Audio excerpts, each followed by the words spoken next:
Hi hello friends, welcome back to my YouTube channel. ಈ ವಿಡಿಯೋದಲ್ಲಿ K A ಅವರು November ತಿಂಗಳಲ್ಲಿ ನಡೆಸಿದಂತಹ ಕೆಸೆಟ್ ಎಕ್ಸಾಮ್ಗೆ ಸಂಬಂಧಿಸಿದಂತಹ ವಿಡಿಯೋ ಇದಾಗಿದೆ. ವಿಡಿಯೋನ ತಪ್ಪದೆ ಕೊನೆವರೆಗೂ ನೋಡಿ. ಮಾಹಿತಿ ಇಷ್ಟದಲ್ಲಿ ಲೈಕ್ ಮಾಡಿ, ಇನ್ನು ಹೆಚ್ಚಿನ ವಿಡಿಯೋಗಳಿಗೆ ಸಬ್ಸ್ಕ್ರೈಬ್ ಮಾಡಿ. ಕೆಎ ಅವರು ಈಗಾಗಲೇ ಕೆಸೆಟ್ ಎಕ್ಸಾಮ್ನ ತಾತ್ಕಾಲಿಕ ಕೀ ಉತ್ತರಗಳನ್ನ ಪ್ರಕಟ ಮಾಡಿದ್ರು. ದಿನಾಂಕ 26/11 ಮತ್ತು 27/11/2024 ಪ್ರಕಟಿಸಿದ್ರು ಮತ್ತು ಆಕ್ಷೇಪಣೆ ಸಲ್ಲಿಸಲು ಸಹ ದಿನಾಂಕ 29/11/2024 ಕಾಲಾವಕಾಶವನ್ನು ಕಲ್ಪಿಸಿಕೊಡಲಾಗಿತ್ತು. ಕೆಲವು ವಿಷಯಗಳಿಗೆ ಕೆಎ ಅವರು ಪ್ರಕಟಿಸಿರುವ ಉತ್ತರಗಳಿಗೆ ಆಕ್ಷೇಪಣೆಗಳನ್ನ ಸಲ್ಲಿಸಿ ಇದೇ ತಿಂಗಳು ಡಿಸೆಂಬರ್ 7/12/2024 ಪರಿಷ್ಕೃತ ಕೀ ಉತ್ತರಗಳನ್ನ ಪ್ರಕಟ ಮಾಡಿದ್ದಾರೆ.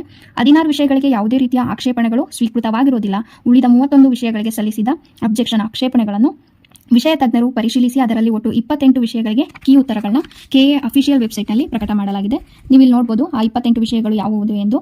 ಇಲ್ಲಿ ಕೆಲವು ಲಿಸ್ಟ್ಗಳನ್ನ ನೀಡಿದ್ದಾರೆ.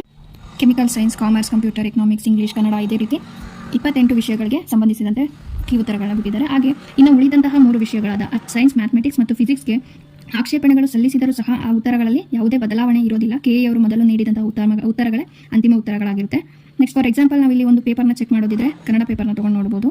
ಇಲ್ಲಿ ನೀವು ನೋಡ್ಬೋದು ದಿನಾಂಕ 26/11/2024 ಪ್ರಕಟಗೊಂಡಿರುವಂತಹ ಕೀ ಉತ್ತರಗಳು ಯಾವ್ಯಾವುದು ಮತ್ತು ಪರಿಷ್ಕೃತ ಕೀ ಉತ್ತರಗಳು. ಇವಾಗ ಮೊದಲನೇದು ಆಪ್ಷನ್ 3 ಮೊದಲಿದ್ದು, ಇವಾಗ ಆಪ್ಷನ್ 2 ಸರಿಯಾದ ಉತ್ತರ ಆಗಿದೆ. ಅದು ಕ್ವಶನ್ ನಂಬರ್ ಯಾವುದು 43 ಅಂದರೆ A1 ವರ್ಷನ್ ಕೋಡ್ ಮತ್ತು A2, A3, A4ನಲ್ಲಿ ಕ್ವಶನ್ ನಂಬರ್ನ ನೋಡಿಕೊಂಡು ನಿಮ್ಮ ಪೇಪರ್ ಯಾವುದಿದೆ ಅದರಲ್ಲಿ ಸರಿಯಾದ ಉತ್ತರಗಳನ್ನ ನೋಡಿಕೊಂಡು ಟಿಕ್ ಮಾಡ್ಕೋಬೇಕಾಗಿದೆ. ಇದಿಷ್ಟು ಕೆಸೆಟ್ಗೆ ರಿಲೇಟೆಡ್ ಆದ ವಿಡಿಯೋಗಳಾಗಿರುತ್ತೆ. Thank you for watching.